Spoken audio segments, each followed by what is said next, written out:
नमस्कार दोस्तों, स्वागत है आपका फार्मा हर्ट्स में। दोस्तों आज की इस वीडियो में हम लोग बात करने वाले हैं चैप्टर 1 के तीसरे पार्ट के बारे में, जो कि है health education and community pharmacy. First year का टॉपिक है, फर्स्ट ईयर का सिलेबस है और इसका 2 वीडियो बनाया जा चुका है। तो तीसरा जो वीडियो है वो है आपका कॉन्सेप्ट्स ऑफ प्रिवेंशन के ऊपर, कि प्रिवेंशन के कॉन्सेप्ट्स क्या होते हैं कोई भी डिजीज जो होती है उसके। तो सबसे पहले इसका कुछ इंट्रोडक्शन की प्रिवेंशन होता क्या है, देन प्रिवेंशन की आपको डेफिनेशन इस तरह से लिखनी है कि prevention is defined as the action of keeping from happening or of rendering impossible an anticipated event or act. कहने का मतलब आप ऐसे ही समझ लीजिए कि कोई भी डिजीज या किसी भी डिजीज को होने से पहले उसको रोक देना, ये कहलाता है प्रिवेंशन। या होने के बाद भी उसको क्योर करना, वो भी प्रिवेंशन ही है। एक्चुअली प्रिवेंशन हम लोग क्योंकि यहाँ पढ़ रहे हैं तो ऐसा नहीं पढ़ेंगे कि प्रिवेंशन जो है वो हमेशा केवल पहले ही किया जाता है, बाद में भी किया जाता है, डिजीज होने के बाद में भी किया जाता है। तो बहुत सारे प्रकार के प्रिवेंशन होते हैं, तो उसी सबको के बारे में हमको इसमें पढ़ना है। जैसे अगर हम बात करें कि लेवल्स ऑफ द प्रिवेंशन क्या होते हैं, कि प्रिवेंशन कितने प्रकार के होते हैं, तो ये 4 प्रकार के बोल सकते हैं इसको। 4 प्रकार, एक्चुअली 3 ही प्रकार होते हैं। चौथा जो प्रकार है वो प्रिमोर्डियल प्रिवेंशन है। देखिए ये 4 प्रकार आप देख सकते हैं, primordial prevention, primary prevention, secondary prevention and tertiary prevention, ये चारों हैं।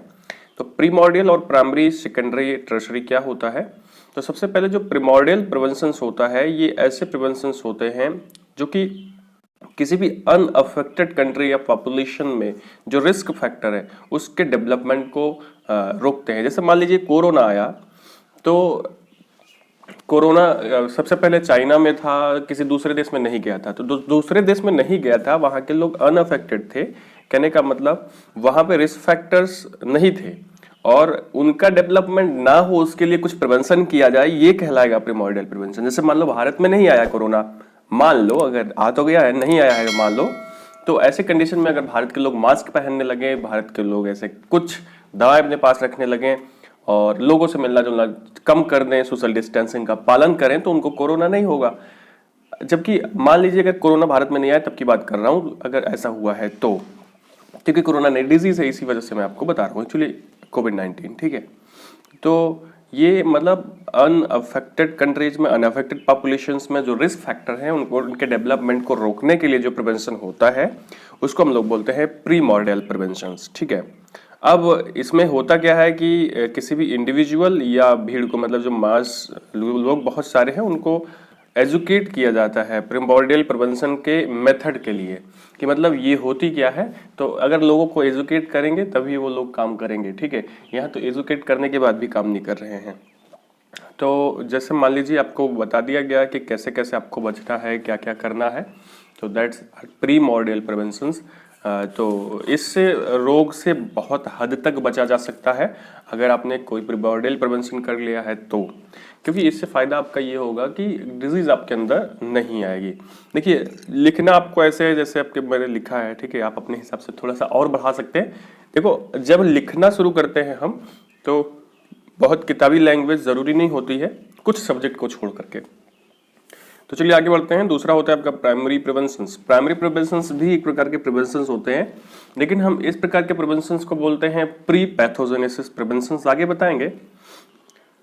तो इसमें होता क्या है कि इसमें वो सारे सुटेबल एक्शंस लिए जाते हैं डिजीज होने से पहले, मतलब डिजीज के अकरेंस से पहले जो है प्राइमरी प्रिवेंशन के अंदर में सारे एक्शंस लिए जाते हैं डिजीज को प्रिवेंट करने के लिए, ठीक है। इससे जैसे कुल मिला के इतना समझ लीजिए कि कोरोना हिंदुस्तान में आ चुका है, तो अभी साफ सफाई करेंगे, लोगों से मिलेंगे जुलेंगे नहीं, ठीक है। ये सब अभी डिजीज ने उतना भारी भरकम रूप नहीं लिया है, और बस कहने का मतलब जो अकरिंग ऑफ डिजीज था वो हुआ नहीं है, मतलब वो डिजीज के लक्षण नहीं दिखाई पड़ रहे हैं। उस समय जो है जो प्रिवेंशन किया जाता है प्राइमरी प्रिवेंशन होते हैं। एक्चुअली प्राइमरी प्रिवेंशन और प्रीमोर्डियल प्रिवेंशन आपस में एक दूसरे से बहुत ज्यादा रिलेट होते हैं, ठीक है। नेक्स्ट आता है सेकेंडरी प्रिवेंशन। सेकेंडरी प्रिवेंशन को हम लोग दूसरी भाषा में बोलते हैं initial stage of the pathogenesis, मतलब एक ऐसा प्रिवेंशन जो कि पैथोजेनेसिस के इनिशियल स्टेज में किया जाता है। इनिशियल स्टेज का मतलब है शुरुआत में किया जाता है। तो इसमें क्या किया जाता है कि जो डिजीज है वो अपने इनिशियल स्टेज में आ गई होती है तो उसको आगे बढ़ने से रोका जाता है, उसके कॉम्प्लिकेशंस को रोका जाता है, उसको प्रिवेंट किया जाता है सेकेंडरी प्रिवेंशन में, ठीक है। और जैसे कुछ ऐसे लोग होते हैं जिसमें रोग एक्सपोज हो रहा है, जिसमें रोग का रिस्क फैक्टर जो है वो अपने आप को दिखा रहा है, उन सभी लोगों को ध्यान में रख करके उनका इलाज करना और उन्हीं के हिसाब से लोगों को जागरूक करना कि जो है आप लोग अभी प्रिवेंट हो जाइए, अभी प्रिवेंशन करिए। तो इस प्रकार का प्रिवेंशन जो है वो सेकेंडरी प्रिवेंशन कहलाता है। अब जैसे मान लीजिए कि फिर से कोरोना की बात करें, कोविड-19 की बात करें, तो ये शुरुआत हुआ था, पहले कुछ लोगों में हुआ, फिर ज़्यादा लोगों में हुआ, तो ठीक है। तो कुछ लोगों में हुआ तो उनको ऑब्जर्व किया गया, उनको रखा गया, उनको देखा गया, फिर लोगों को जागरूक किया गया प्रिवेंशन करने के लिए। तो that's are the secondary preventions. Last होता है टर्सरी प्रिवेंशंस। टर्सरी प्रिवेंशंस जो होते हैं ये इन्हें हम लोग बोलते हैं late stage of the pathogenesis of preventions. कहने का मतलब जो लास्ट में एकदम किया जाता है। अब इसमें क्या किया जाता है, कुल मिला के रोग को क्योर किया जाता है, ठीक है। मतलब जो बीमारी है उसको बढ़ने से रोका जाता है क्योंकि वो बहुत ज़्यादा हो गई होती है। तो हेल्थ को सही करने के लिए और पेशेंट को रिहेबिलिट करने के लिए तो ये सारा काम इसमें किया जाता है। तो एक्चुअली ये प्रिवेंशन जो होता है बिल्कुल लास्ट में किया जाता है।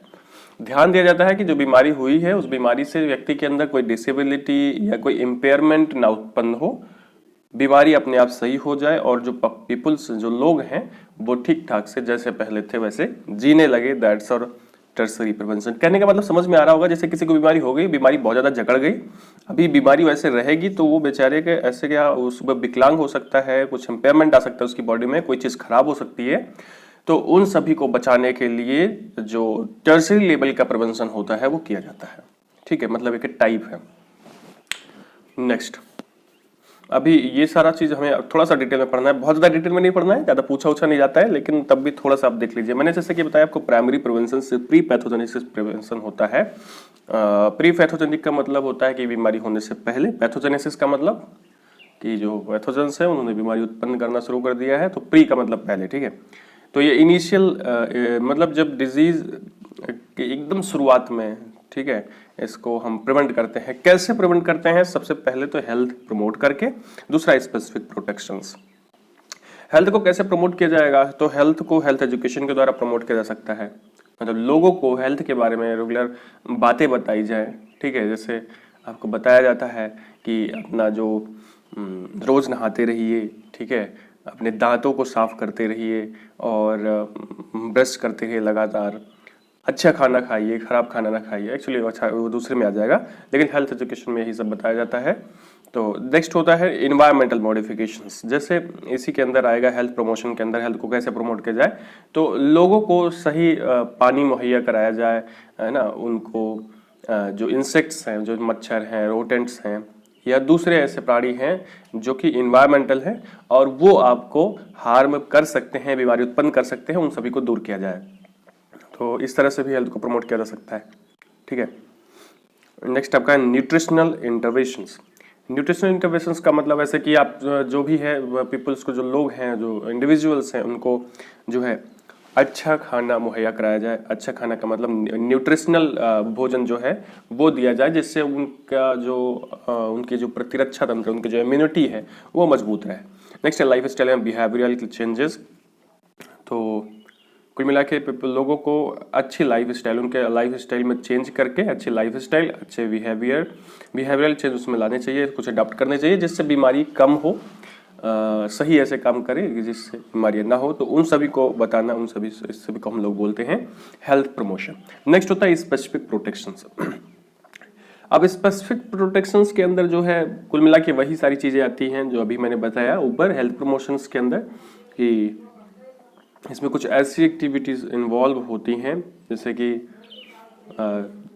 मतलब कुल मिला के किसी भी विशेष डिजीज के जो काजिंग एजेंट्स हैं उनके लिए जो प्रोटेक्शन हमारे बॉडी में होता है या किया जाता है वो स्पेसिफिक प्रोटेक्शंस होते हैं।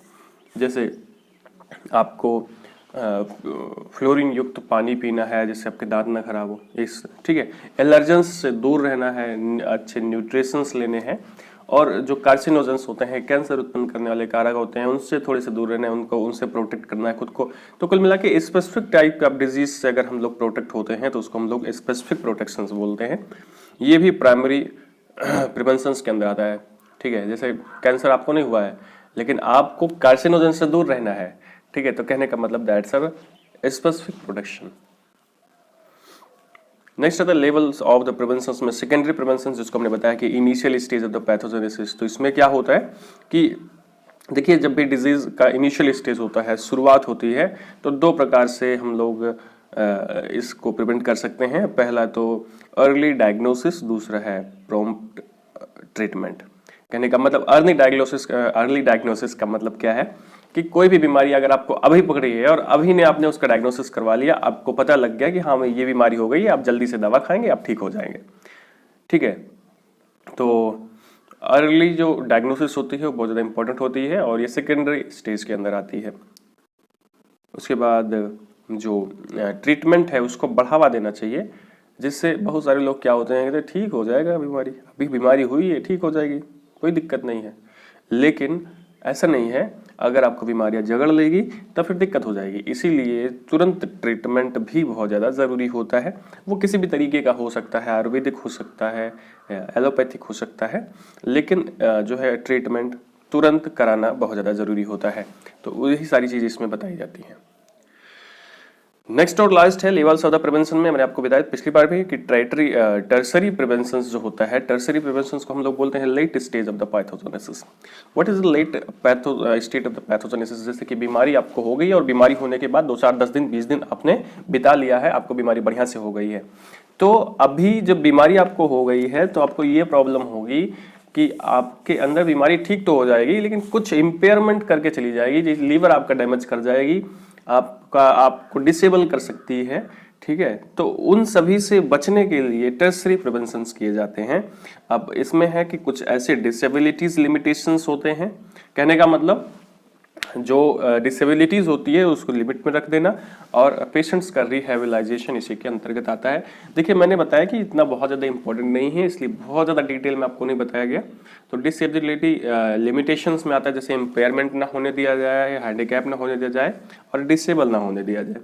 और रिहेबिलाइजेशन का मतलब होता है कि दोबारा से जो भी पेशेंट है उसको अच्छी मेडिकल, सोशल, एजुकेशनल और वोकेशनल मेथड से जो है उसका इलाज कर करके, ठीक है, उसमें जो उसकी जो एक्टिविटीज़ हैं उसको बढ़ाना, ठीक है, रिहेबिलाइजेशन के अंदर आता है। ये medical rehabilitation, educational rehabilitation, vocational, social and psychological rehabilitation में बहुत प्रकार के होते हैं, ठीक है। अभी इतना ज़्यादा इम्पोर्टेंट नहीं है, इसी वजह से आपको बहुत ज़्यादा डिटेल में ये चीज़ें नहीं बताई गई हैं। अगर लगेगा कि ये बहुत ज़्यादा इम्पोर्टेंट है तो आगे बताया जाएगा। कुछ अप्रोचेस होते हैं प्रिवेंशंस के। अप्रोचेस का मतलब होता है कि ऐसे कुछ दृष्टिकोण होते हैं, ठीक है, कुछ दृष्टिकोण होते हैं प्रिवेंशंस के। जैसे उसमें हाई रिस्क स्ट्रेटजीज, उसके बाद मास स्ट्रेटजीज होती हैं। कहने का मतलब कुल मिला के ये किया जाता है कि जब भी बीमारी है तो उसके लिए क्या स्ट्रेटजीज बनाई जाएंगी, क्या लोगों को कैसे जागरूक किया जाएगा, ठीक है। उसके एडवांटेज होते हैं, डिसएडवांटेज होते हैं, लेकिन अब फिर से कहूँ तो वो इतना इंपॉर्टेंट नहीं है, क्वेश्चन पूछे नहीं जाते हैं। तो जितना आपको बताया गया है फर्स्ट चैप्टर में अभी आप उतना पढ़ लीजिएगा। देखिए, लेट वीडियो बन रहा है एक्चुअली, बस ऐसे ही कुछ कारण थे, लेकिन जल्दी ही कोर्स को कंप्लीट किया जाएगा, सोचा ही जा रहा है।